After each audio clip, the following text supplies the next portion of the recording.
অশেষ মেহেরবানিতে আজকে আমাদের মাঝে দীর্ঘ 17 বছর পরে ফিরে এসেছেন আমাদের স্বাধীনতার ঘোষক শহীদ প্রেসিডেন্ট জিয়াউর রহমানের পুত্র এবং আমাদের গণতন্ত্রের আপসহীন নেত্রী, আমাদের গণতন্ত্রের মাথা দেশনেত্রী বেগম খালেদা জিয়ার পুত্র জনাব তারেক রহমান।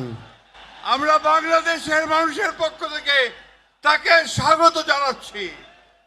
দীর্ঘ 17 বছর ফ্যাসিস্ট অত্যাচার, শক্তির অত্যাচার, নির্যাতনের বিরুদ্ধে আমাদের এই নেতা তারেক রহমান, তিনি দূর থেকে আমাদেরকে নেতৃত্ব দিয়েছেন, আমাদের গণতন্ত্রের লড়াইকে সামনের দিকে এগিয়ে নিয়ে গেছেন এবং আমরা অবশেষে 24-এর 5ই আগস্ট ছাত্র জনতার গণঅভ্যুত্থানের মধ্য দিয়ে তারেক রহমানের নেতৃত্বে আমরা সেই ফ্যাসিস্টকে বিতাড়িত করতে সক্ষম হয়েছি।